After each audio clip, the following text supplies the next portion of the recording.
Como alguém que age com justiça, comprometido com a obediência a Deus, pode receber a promessa de que tudo lhe irá bem, conforme Isaías 3:10, quando o juízo de Deus está vindo sobre uma sociedade, uma nação que tem se afastado de Deus, e há promessa de mais juízo ainda.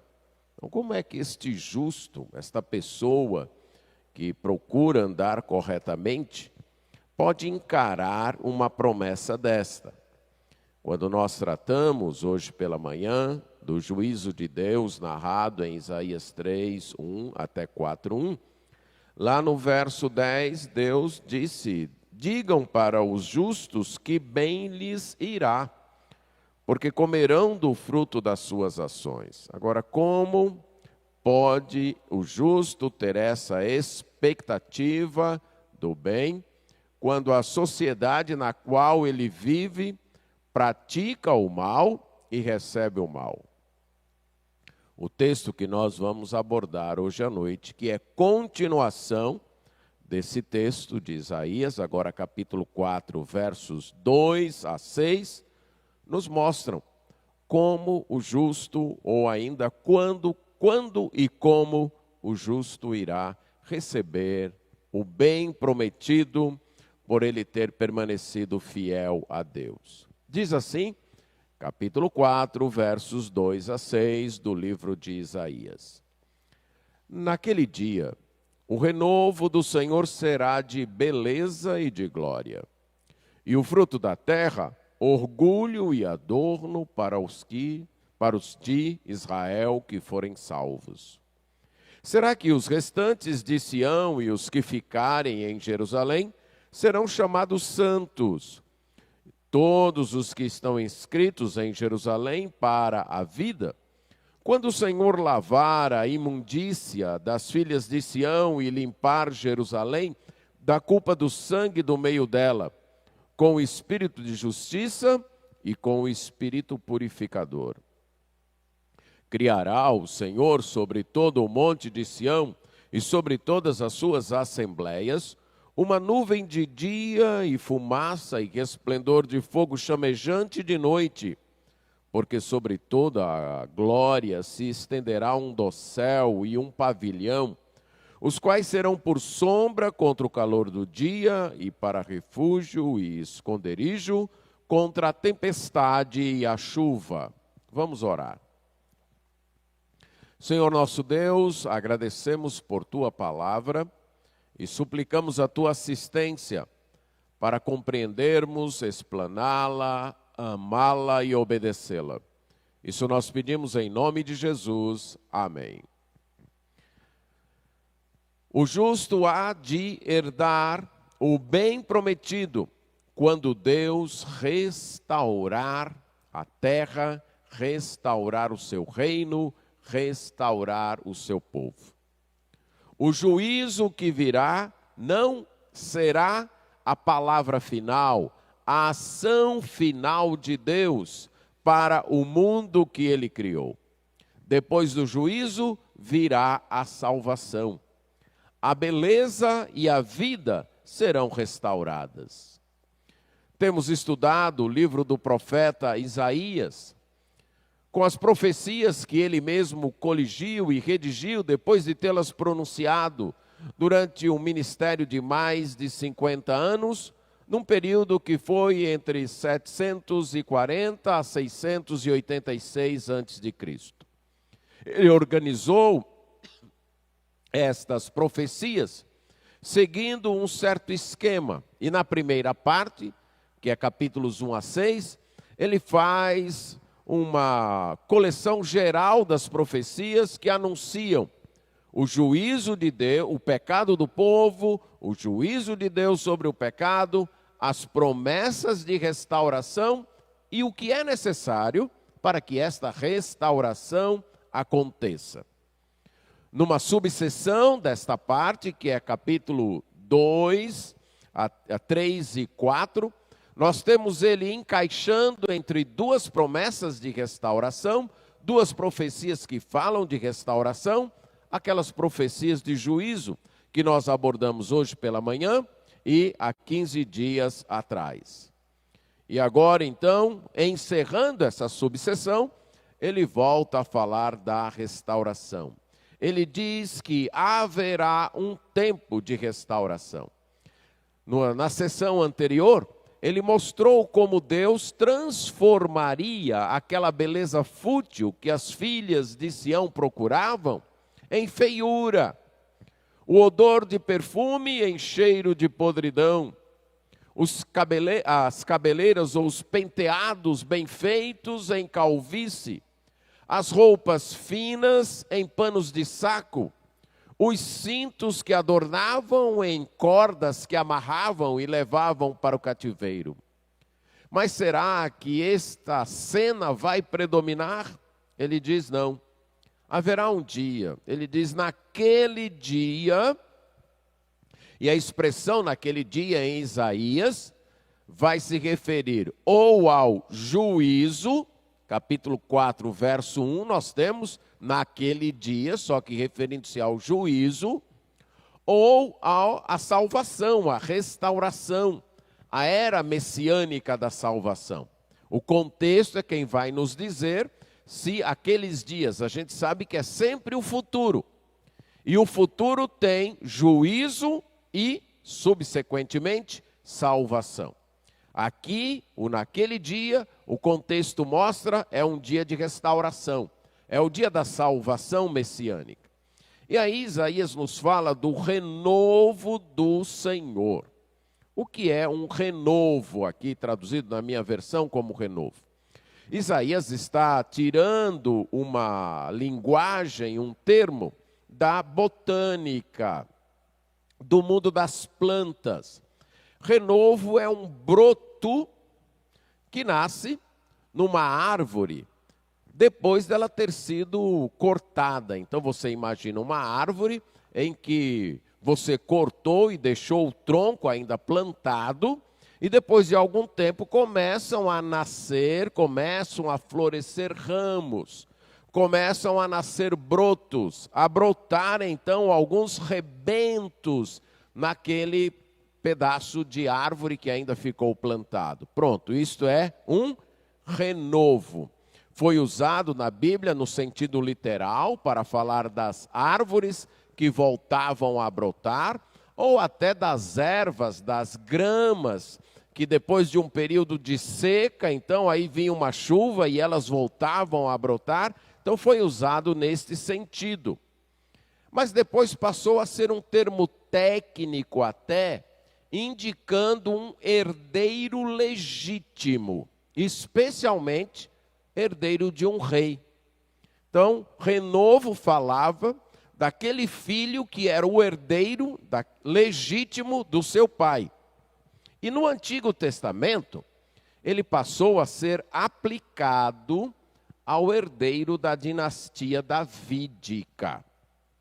A esperança, então, de Davi. Davi tinha essa esperança. Veja no livro de 2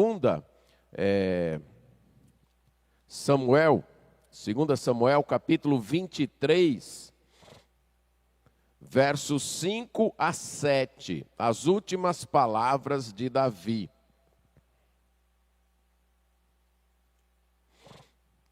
Davi tem suas últimas palavras registradas aqui em Samuel.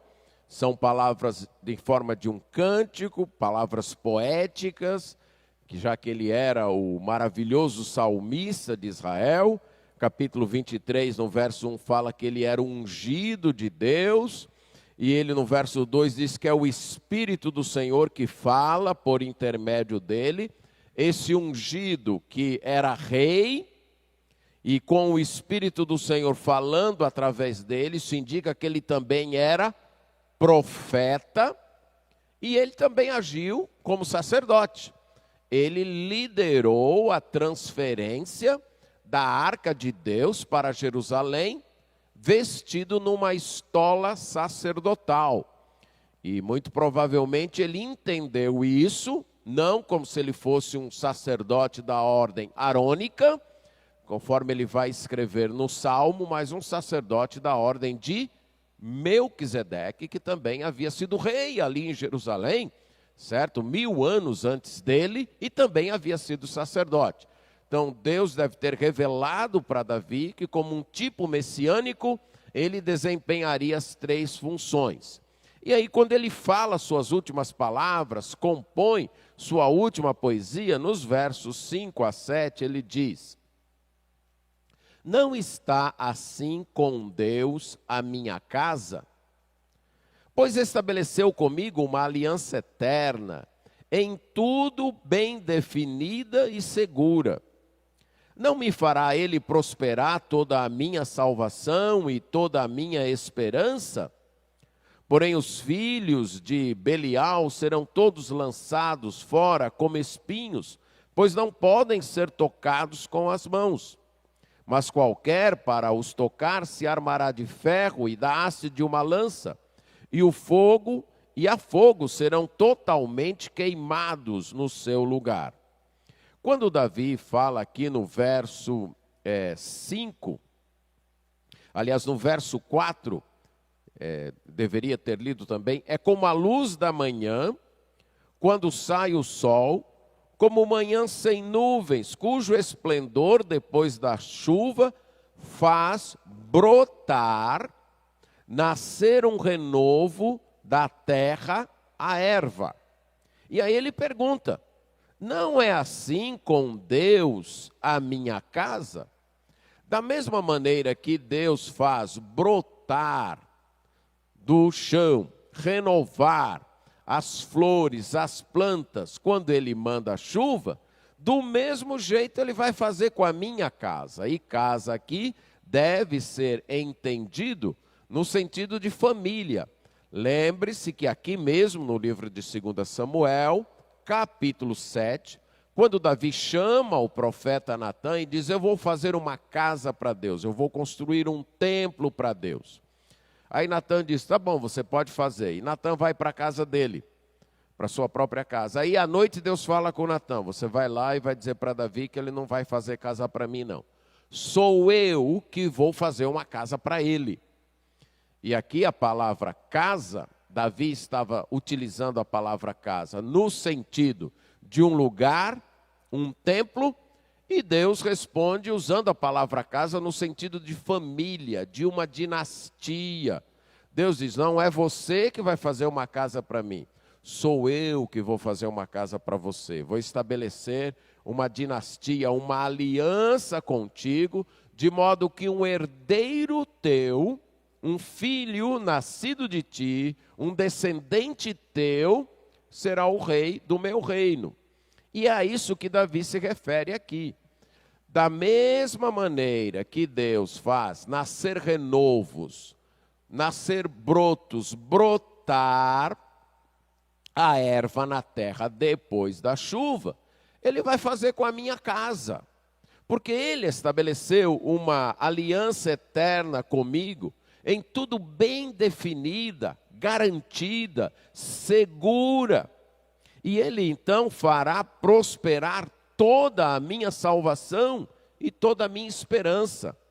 Não será como as outros, como os filhos de Belial, que serão então perdidos, lançados fora como espinhos. Não, a minha casa brotará, terá um renovo. No Salmo 132, essa mesma promessa é repetida. Essa mesma ideia é repetida. Salmo 132. Primeiro verso 11. O Senhor jurou a Davi com firme juramento, e dele não se apartará. Um rebento, aqui a palavra renovo foi traduzida como rebento, um rebento da tua carne farei subir para o teu trono. Então o autor deste salmo está relembrando exatamente aquela aliança que Deus fez com Davi, E usando a mesma linguagem que Davi usou em 2 Samuel, falando de que Deus vai fazer brotar, nascer um renovo, florescer a casa de Davi. Aí verso 13, pois o Senhor escolheu a Sião, preferiu-a por sua morada. E você nota aqui que esses temas, renovo, Sião, estão aparecendo lá em Isaías, capítulo 4, de 2 a 6. Deus fazer um descendente davídico brotar, a aliança davídica, o reino davídico, produzir um renovo, daquele, como o próprio Isaías vai falar no capítulo 11, do tronco de Jessé, pai de Davi, nascerá um renovo, um rebento, brotará, então florescerá um ramo que perpetuará a dinastia davídica, a aliança que Deus fez com Davi, e a morada será em Sião. Agora verso 17 desse Salmo 132.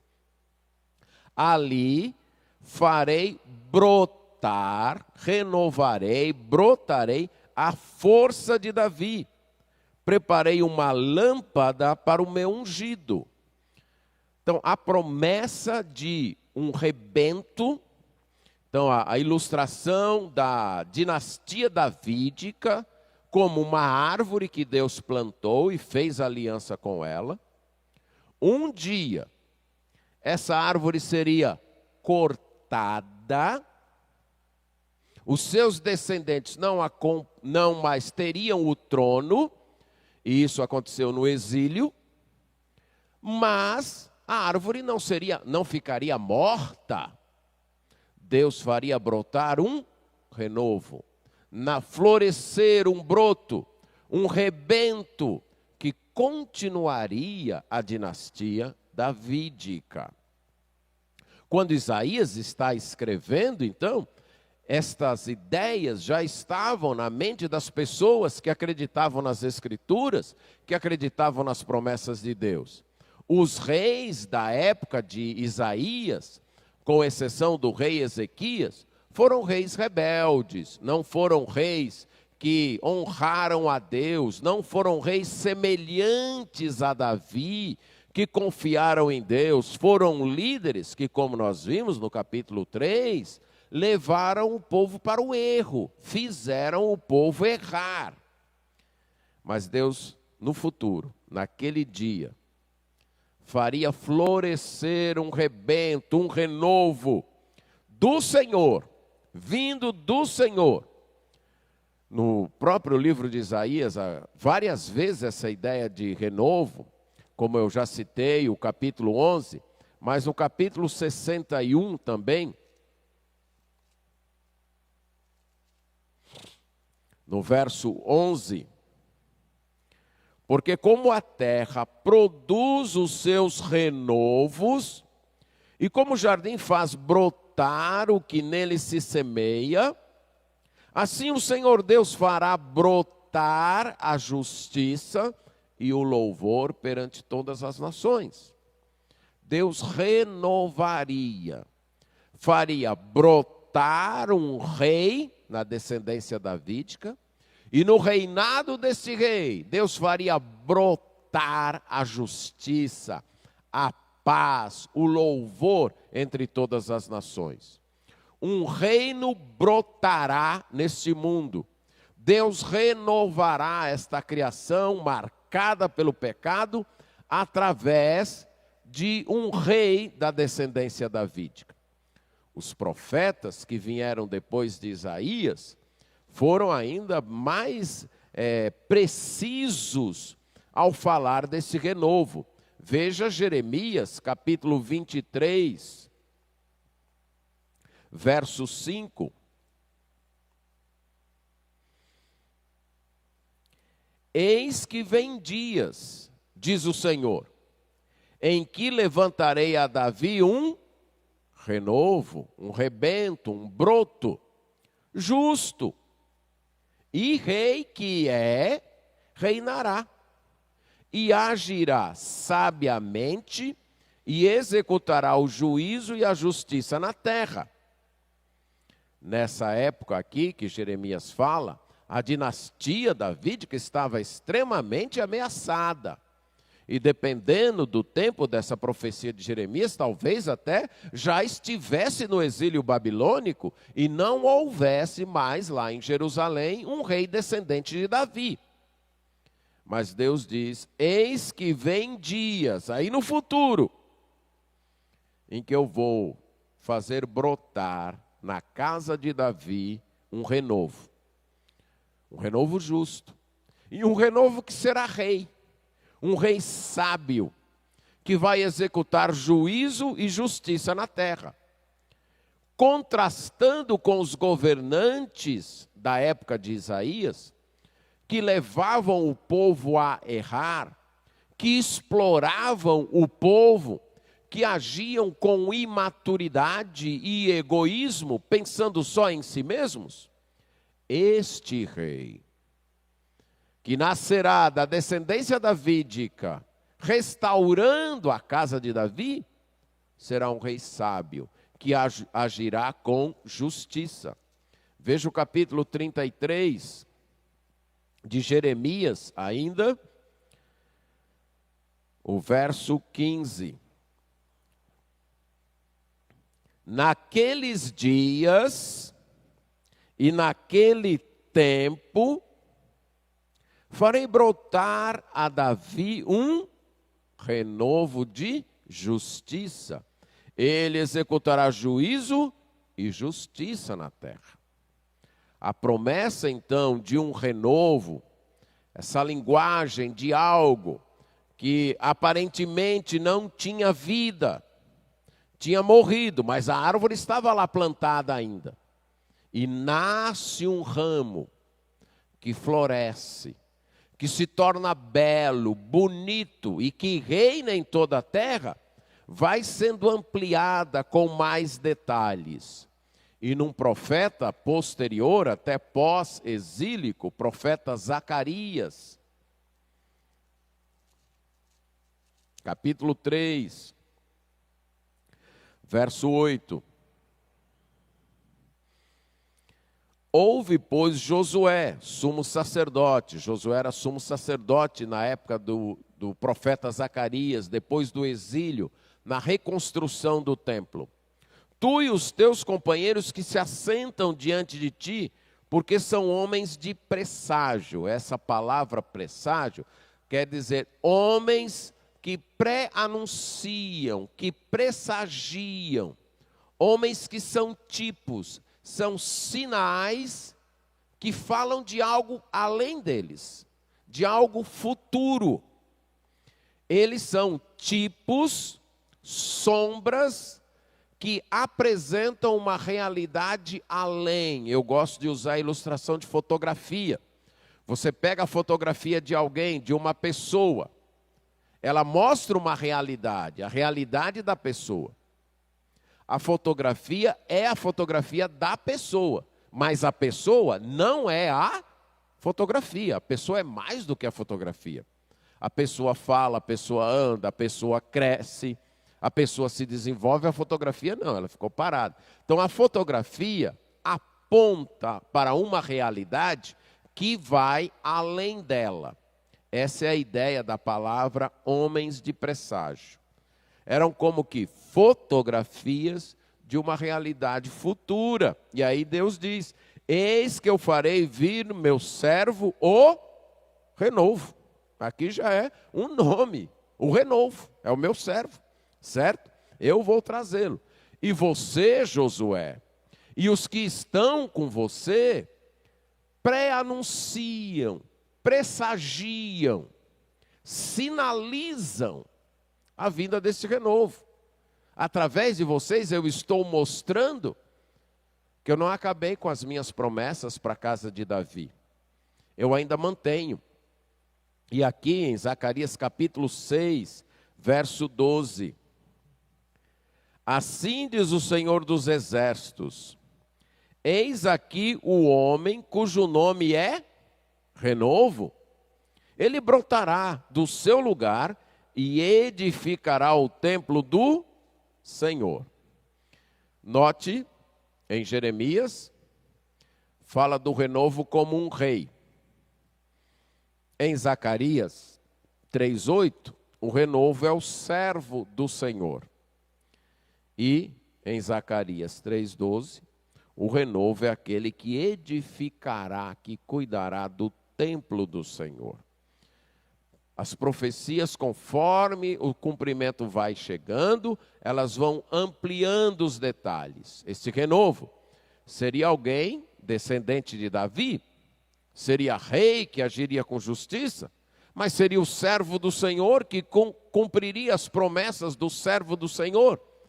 E também agiria como sacerdote, edificando e cuidando do templo do Senhor. E hoje, todos nós sabemos que esse renovo é o Senhor Jesus Cristo. Filho de Davi, descendente de Davi, que um dia voltará para ser rei eternamente no reino de Deus. O templo será restaurado no seu reinado e que ele cumpriu o papel de servo do Senhor.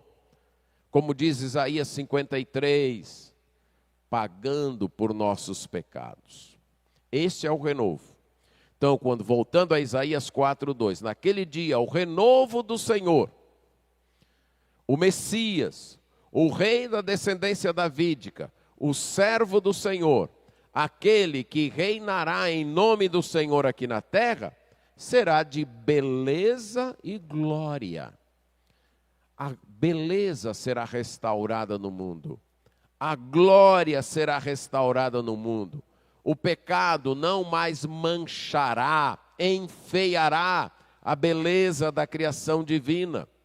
E em paralelo com o renovo, nós temos o fruto da terra.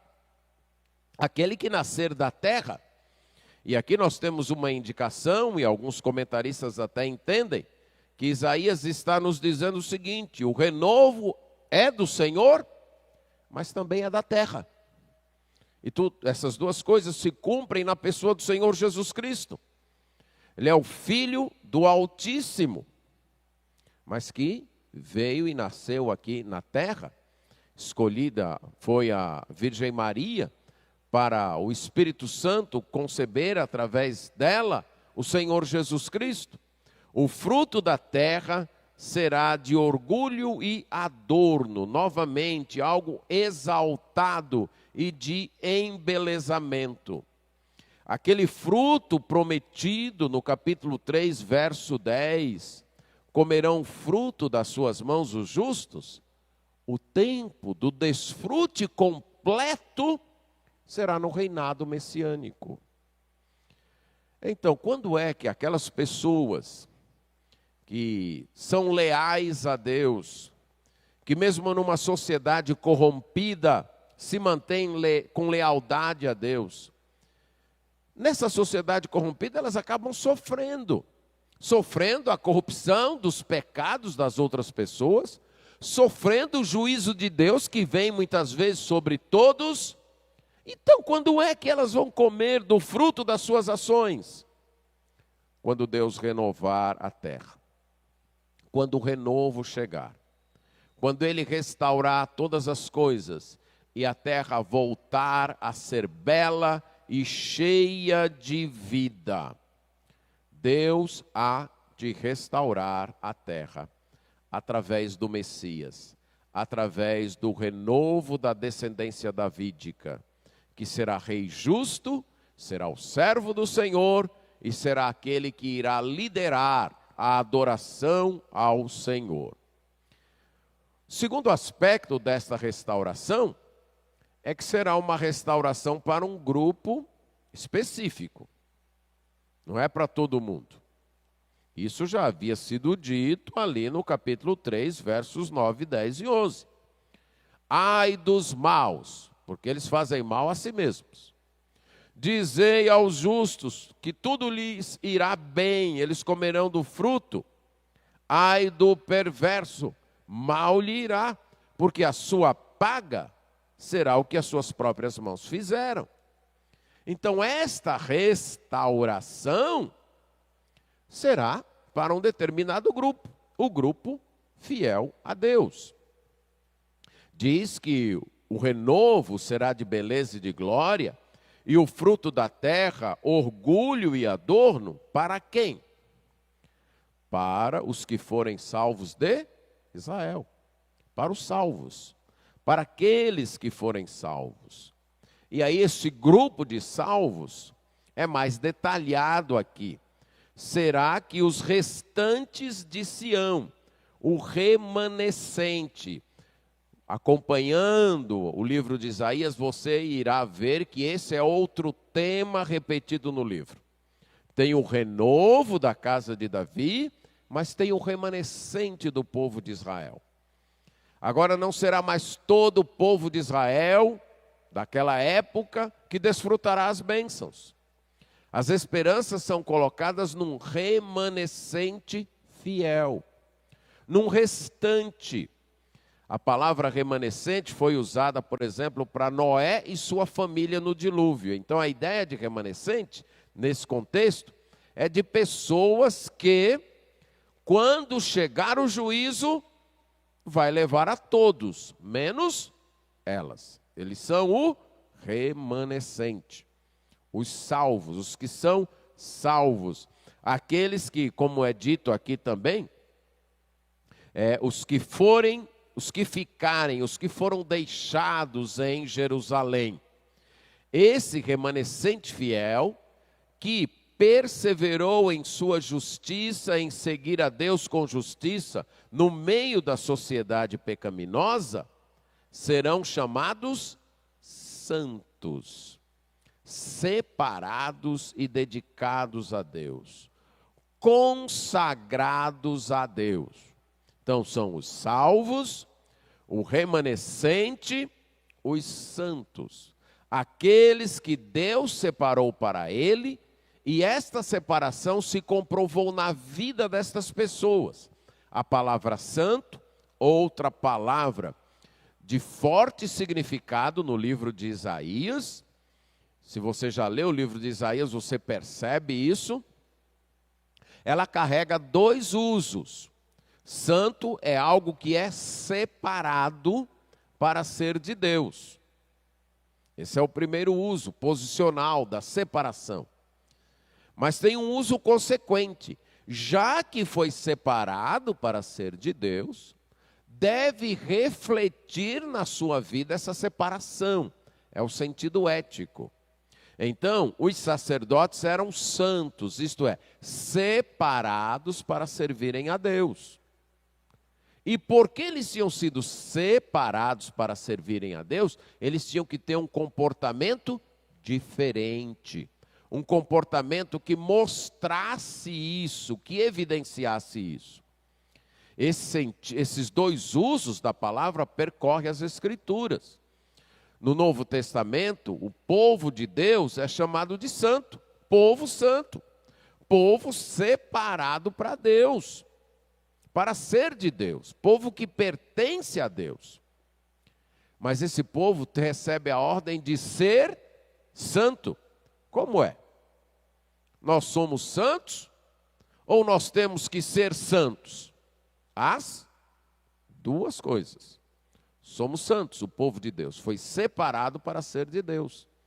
E temos que evidenciar isso em nossa vida. A ilustração que eu costumo usar para isso é de alguém casado que quer viver como solteiro. Aí você diz para ele: olha, rapaz, você é casado, o seu estado é de casado, então viva como casado. Então essa é a ideia. O povo de Deus é santo, o estado é de santo, separado para ser santo, e deve refletir isso na vida, refletir isso no dia a dia. Este remanescente, então, seriam chamados santos e todos os que estão inscritos em Jerusalém para a vida. E aqui é outra imagem das pessoas de Deus, das pessoas salvas. as pessoas que são registradas no livro. Uma imagem que vem desde Moisés lá no deserto: risca-me do teu livro.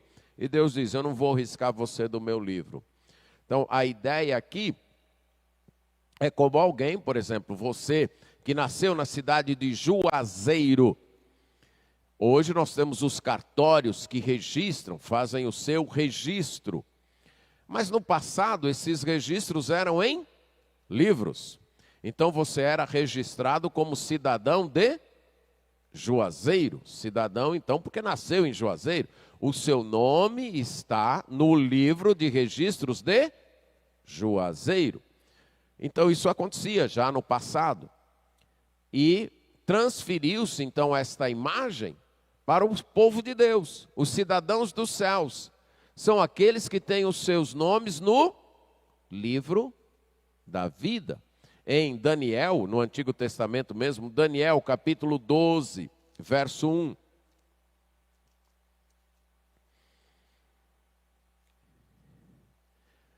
Nesse tempo se levantará Miguel, o grande príncipe, o defensor dos filhos do teu povo, e haverá tempo de angústia, qual nunca houve, desde que houve nação até aquele tempo.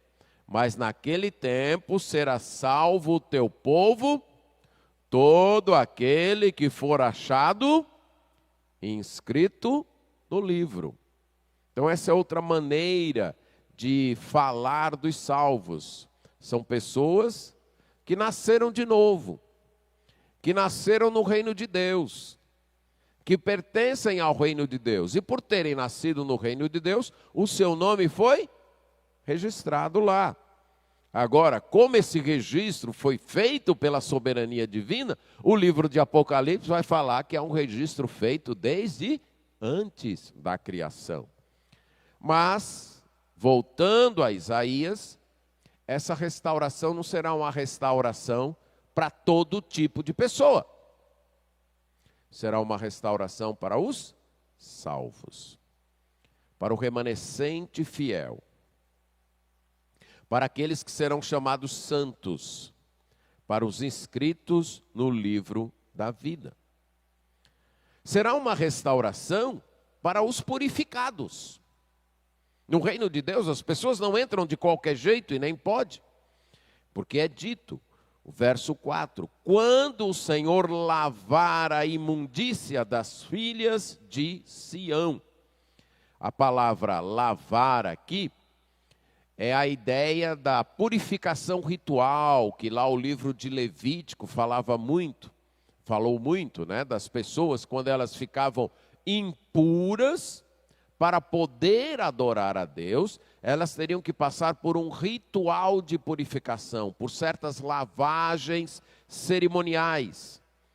Aqui Isaías está dizendo, o próprio Deus vai lavar a imundícia das filhas de Sião. Você que está acompanhando a série, lembra que na mensagem anterior foi falado das filhas de Sião, mas em que situação foi falado delas? Como mulheres e moças altivas, arrogantes e impudentes, mais preocupadas em chamar a atenção para si, em esbanjar seu luxo, em mostrar sua beleza e seus corpos. Aqui, Deus vai lavar o pecado. É interessante destacar que para Deus o pecado é imundícia. O pecado é sujeira. O pecado não é uma coisinha qualquer. Não é um desviozinho qualquer. O pecado é imundícia e precisa ser lavado. Precisa ser purificado. Se faz necessária esta limpeza. E repete, Deus vai lavar a imundícia das filhas de Sião, vai limpar Jerusalém da culpa do sangue no meio dela. Houve opressão. Isso é dito no capítulo 3 também. Os líderes oprimiram, usaram a palavra, Isaías usou até a palavra moer. Eles moeram os pobres, os inocentes, eles fizeram isso. Então Jerusalém está cheia de sangue, de culpa de sangue. Deus não pode simplesmente colocar o seu reino ali, sem antes purificar. sem antes lavar, sem antes limpar. E aqui a gente começa a perceber a necessidade do juízo. Por que o juízo é necessário? Antes da restauração total, por que o juízo é necessário? Para fazer a limpeza, para fazer a purificação, para que então a casa possa ficar limpa para o rei reinar. Esta purificação será feita através do espírito de justiça e do espírito purificador. A palavra aqui traduzida como purificador é fogo. O espírito de justiça e o espírito de fogo. E pelo menos na minha mente não tem como eu não pensar num outro profeta que veio mais ou menos 700 anos depois de João Batista, aliás, depois de Isaías, que foi João Batista, e ele falou também que depois de mim vem alguém mais poderoso do que eu, que vai batizar vocês com Espírito Santo e com fogo, falando da salvação e do juízo de Deus.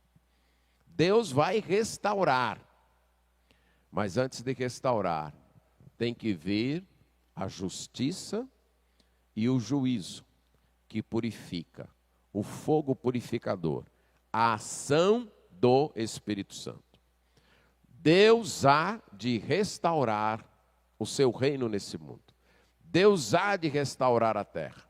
Aquele projeto iniciado no Éden, quando ele fez a criação para ser o seu templo, colocou o ser humano como vice-regente, para que ele reinasse neste mundo, em nome de Deus.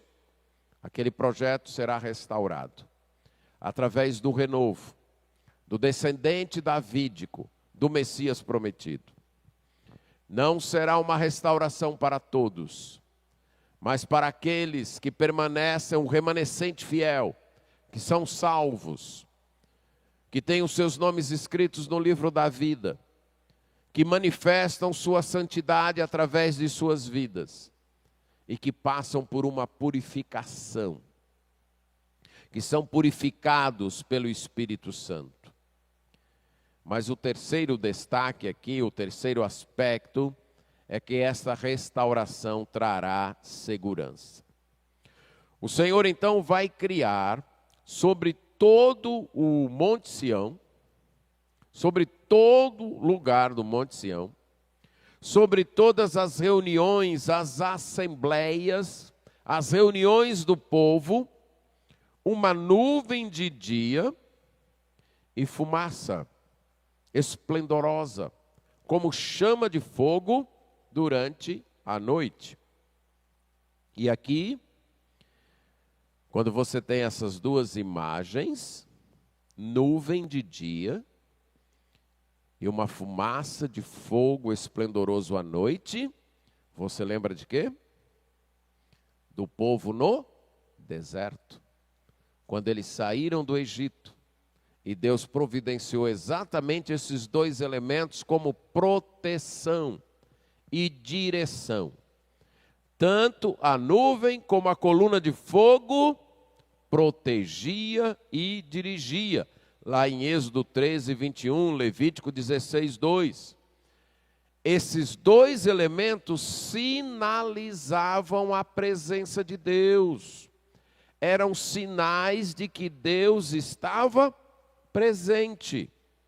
Então, quando Isaías profere esta profecia, que naquele dia, quando Deus restaurar todas as coisas, que tudo voltar a ser belo, bonito e bom, como era no Jardim do Éden, através do renovo, quando Ele então colocar os seus filhos purificados, salvos, santificados neste reino, Ele se fará presente. Ele mesmo estará com esse povo. Ele trará a sua presença para o meio desse povo. Porque toda a glória se estenderá um dossel e um pavilhão. Toda essa glória não ficará apenas restrita a um espaço, mas será como uma cobertura, um pavilhão que cobre, que protege, e uma proteção constante, como sombra contra o calor do dia, e refúgio e esconderijo contra a tempestade e a chuva. A presença de Deus será a proteção necessária naquele tempo.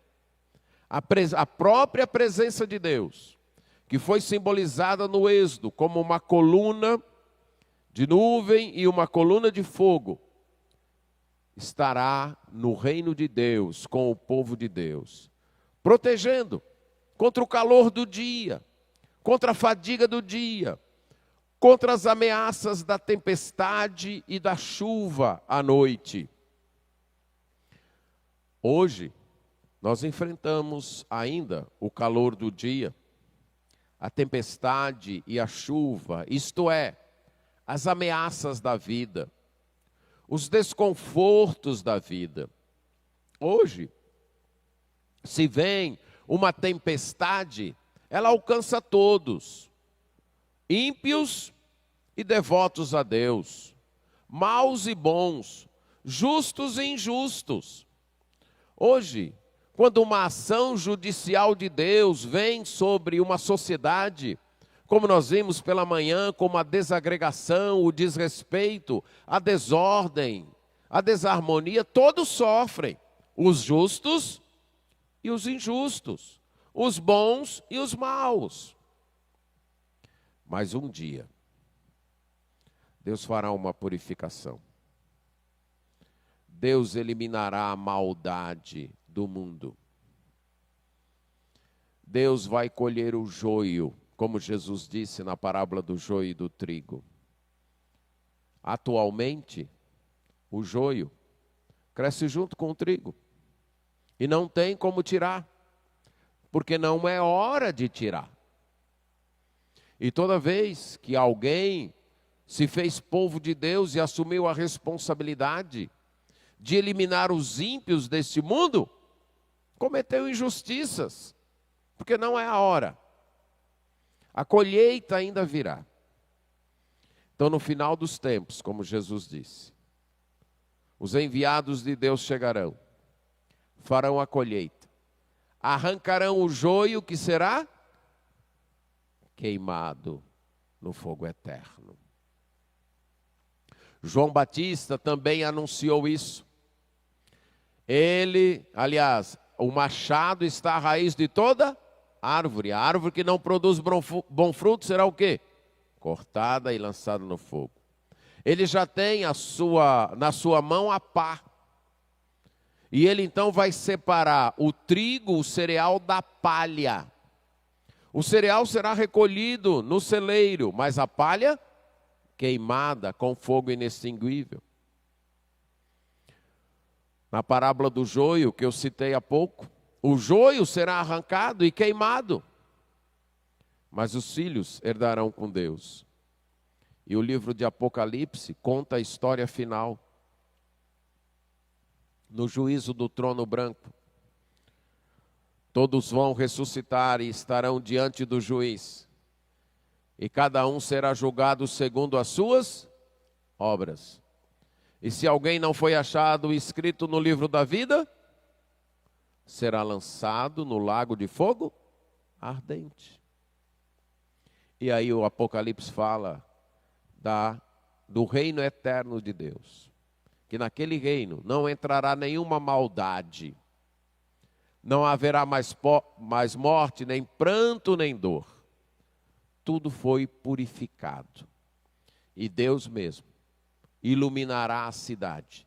Deus mesmo habitará no meio do seu povo. O juízo não é a última palavra de Deus para o seu povo. Vivemos tempos difíceis, Deus trazendo seu juízo para uma sociedade que o rejeita, para uma sociedade que voltou as costas para Ele, para uma sociedade que está dizendo: Não queremos que o Senhor reine sobre nós. Nós queremos decidir e definir como deve ser a nossa vida. Nós queremos criar as nossas próprias leis. Nós queremos dizer e escolher o que é certo e o que é justo. Deixe-nos em paz, deixe-nos viver assim. Esse é o clamor do mundo como um todo. Em quase todos os países, em quase todas as sociedades. Temos que deixar separado esse negócio de Deus só lá dentro dos templos religiosos e olhe lá. Não queremos interferência religiosa. Não queremos os conceitos do cristianismo norteando e dirigindo. Qualquer palavra que possa então ofender ou ir contra aqueles que não creem no cristianismo, deve ser banido. Isso está chegando até as redes sociais. Não se pode dizer isso, não se pode dizer aquilo. Ofende. Nós estamos no meio de uma sociedade que está dizendo: não queremos que o Senhor reine sobre nós. Então o juízo vem. E o juízo está vindo. Mas esta não é a palavra final de Deus. A palavra final de Deus é que o juízo virá.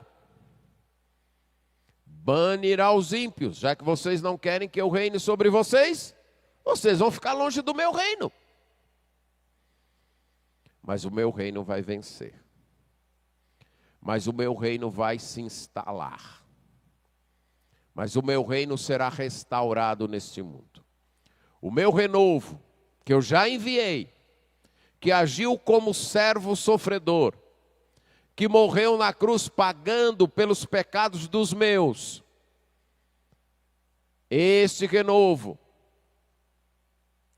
voltará e restaurará todas as coisas, como nós lemos no livro de Atos. A restauração de todas as coisas. O apóstolo Pedro disse em Atos 3, é necessário que o céu retenha até o tempo da restauração de todas as coisas. Este renovo voltará como rei, rei justo, e instalará o seu reino aqui. Haverá ainda uma última revolta depois desse reino. Uma última tentativa das forças do mal de lutar contra esse reino, de derrubar esse reino. Mas essa última tentativa, como as outras também, será derrotada. Então nós teremos o juízo final. E todos os que rejeitarem o reinado de Deus serão lançados no lago de fogo e enxofre. E todas as coisas serão restauradas. Aí sim, o renovo do Senhor será só de beleza, de esplendor, de glória, habitado por aquele remanescente fiel, agora sim completamente santificados, completamente purificados, sem nenhuma mancha, nenhum pecado, totalmente protegidos e guardados por Deus. Esta é a esperança do povo de Deus. Devemos agir com fidelidade aqui, não esperando a recompensa imediata, não esperando que nesse momento Deus coloque sobre nós um guarda-chuva e faça vir uma tempestade sobre todo mundo e só proteja a gente. Ou um guarda-sol, um sol que esquenta a cabeça de todo mundo, mas proteja a nossa. Ele pode até fazer isso e algumas vezes faz, como ele fez com o povo de Israel no Egito, mas na maioria das vezes, quando o juízo vem, o justo que está na sociedade ímpia acaba sofrendo também. Mas se ele tem esta esperança, se ele carrega no coração esta crença, de que um dia Deus vai fazer com que eu coma o fruto do que eu estou plantando hoje. Ele permanece. O papel de uma esperança não é apenas produzir momentos alegres, não é apenas produzir uma sensação de que tudo vai terminar bem. O papel de uma esperança é nortear a vida. O papel de uma esperança é dirigir minha vida hoje, é orientar minha vida hoje, é determinar minhas escolhas hoje. Nós esperamos o reino eterno, do renovo do Senhor, cheio de beleza e de glória, purificado, santo, com um povo totalmente transformado e com a própria presença de Deus, iluminando, dirigindo e protegendo todos. E já que temos esta esperança, não vamos desistir. Esta esperança, o olhar para esta esperança, deve garantir, deve nos fortalecer, deve nos fazer perseverar. Esse é o papel da esperança. Nós não temos essa esperança para acusar outros, para nos mostrarmos melhores do que outros. A esperança. E para mim essa é uma das razões porque Isaías mescla juízo com esperança. Porque havia o remanescente fiel naquele tempo. E ele diz, olha, o juízo vem, mas aqueles que são fiéis, permaneçam fiéis, porque virá também a salvação. Virá a restauração do reino.